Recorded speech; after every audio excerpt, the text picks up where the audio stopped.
세 번째 소식입니다. 자람 테크놀로지가 이 코스닥에 상장을 세 번째 시도한다는 이 내용인데요. 통신 장비 반도체 설계 업체죠. 자람 테크놀로지가 세 번째 증권 신고서를 제출했습니다. 네. 작년 10월과 12월에 이 코스닥 상장 계획을 두 번이나 철회했던 적이 있었는데 왜 그랬던 거죠? 네, 기관 투자자 대상 수요 예측에서 흥행에 실패하면서 코스닥 상장을 철회했었는데요. 네. 이번에는 코스닥 상장에 재도전하면서 증권 신고서를 새로 제출했습니다. 자람 테크놀로지는 다음 달 6일 코스닥 시장에 상장할 예정입니다. 상장 예정 주식 수는 이 상장 예정 주식 수의 약 14.14%에 해당하는 87만 6,500주가 상장 첫날의 유통 물량입니다. 네. 이렇게 상장을 앞두고 있는 만큼 이 자람 테크놀로지가 어떤 곳인지 좀 궁금해하시는 분들이 많으실 것 같은데 이 네. 회사에 대한 좀 상세한 설명 좀 부탁드립니다. 네, 자람 테크놀로지는 2000년부터 사업을 시작했는데요. 네. 통신 장비용 반도체를 생산 공정 없이 설계만 하는 팹리스 회사입니다. 별도 공사 없이 기가급 인터넷 서비스를 가능하게 해주는 기가와이어, 그리고 전기 신호와 광 신호를 쌍방향으로 변환해주는 광트랜시버가 주요 제품입니다. 또 초고속 통신 반도체의 강점을 바탕으로 국내 통신 3사뿐 아니라 핀란드 노키아와 중국 화웨이 등 국내외 유수의 이동통신사와 장비업체를 고객사로 두고 있습니다. 네. 그렇다면 여러 사업을 하고 있는데 이 자람 테크놀로지의 가장 핵심 사업은 뭔가요? 네, 자람 테크놀로지는 5G용 반도체인 XGS 폰 이 시스템 온칩과 일체형 XGS 폰 스틱을 차세대 핵심 사업으로 밀고 있습니다. 네.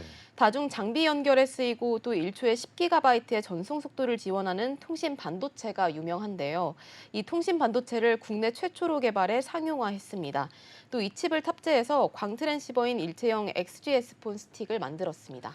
이 XGS 폰과 관련해서 이 제품을 핵심 사업 대상으로 본 만큼 매출에도 이 큰 비중을 차지할 것으로 보이는데 이 네. 매출의 몇 퍼센트를 차지한다고 보고 있나요?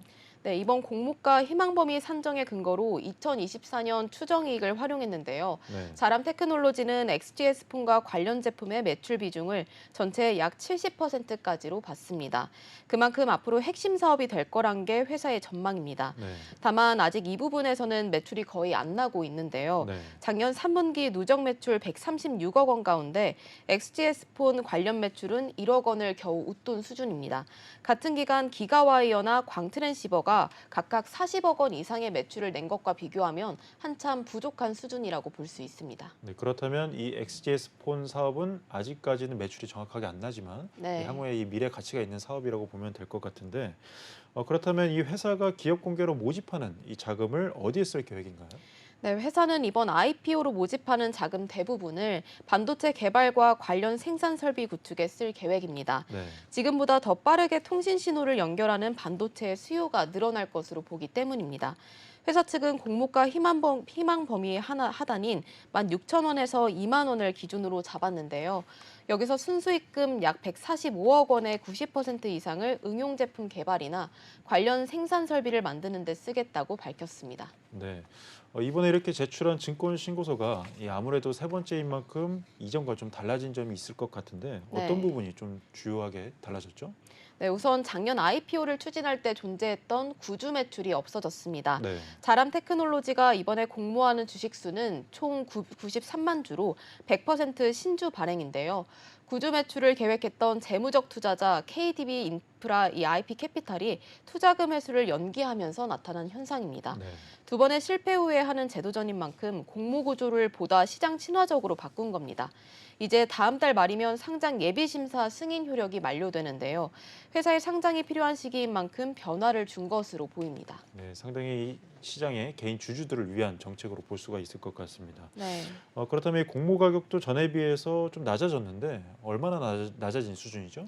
네, 공모가 희망 범위 역시 이 16,000원에서 2만 원으로 낮아졌습니다. 네. 직전 공모 범위였던 18,000원에서 22,000원과 비교했을 때 낮은 수준입니다. 맨 처음 자람 테크놀로지가 제시했던 21,200원에서 26,500원과 비교하면 상하단 모두 24% 이상 할인된 가격입니다. 자람 테크놀로지는 이번 공모 범위를 정하기 위해서 이노와이어리스와 아진엑스텍 그리고 칩센 미디어를 유사 기업으로 선정했는데요. 이들 세 곳의 주가 수익 비율 평가 방법으로 상대 가치를 계산했습니다. 작년 9월 말 기준 최근 12개월 순이익을 적용한 주가 수익 비율로 19.03배 수준입니다. 그런데 이 공모가를 환산할 때 이 비교 기업과 그리고 동일 기간이 아닌 2024년에 추정되는 이 당기 순이익을 금액으로 산출했다고 하는데 네. 그 이유가 뭐죠? 네, 회사는 제품 개발과 본격적인 이익 창출 시점을 고려했다는 설명입니다. 네. 다만 2021년 순이익은 11억 7천만 원, 그리고 작년 3분기 누적 순이익은 15억 4,100만 원이었는데요. 이를 고려하면 내년 실적은 현재보다 7배 가까이 급증해야 합니다. 회사의 주당 평가가액은 27,089원인 건데요.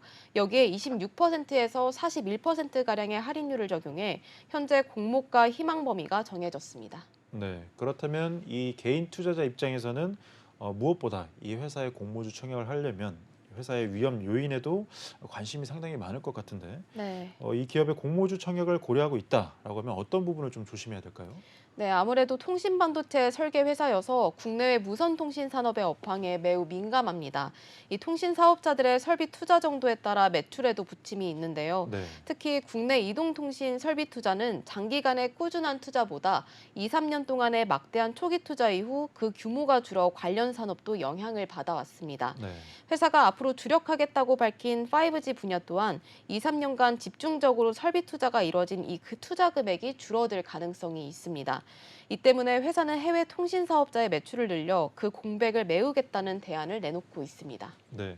네, 아까도 말씀 주신 것처럼 이 회사는 이 팹리스 업체이기 때문에 이 반도체 제조 공정 중에서 설계랑 이 개발을 전문적으로 하다 보니까 네. 제품 생산이라든지 이런 것들은 좀 100% 외주로 좀 돌아가고 있는데 네. 이 부분에 대해서는 좀 위험 요인은 없나요?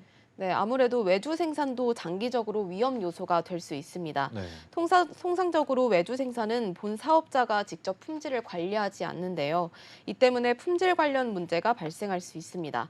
다만 자람 테크놀로지는 제품 생산 이후 본사에서 품질 관리 작업을 거친 다음에 고객사에 제품을 넘긴다고 언급했습니다. 네. 그럼에도 생산 공정에서 발생할 수 있는 제품의 하자나 이 외주 업체와의 관계 악화 등이 발생하게 되면 회사의 수익은 감소할 수 있습니다. 매출 원가에서 외주 가공비 비중이 최근 3개년을 기준으로 15%대를 기록하고 있는데요. 이 비중이 적지 않다는 점 역시 눈여겨볼 그런 부분입니다. 네.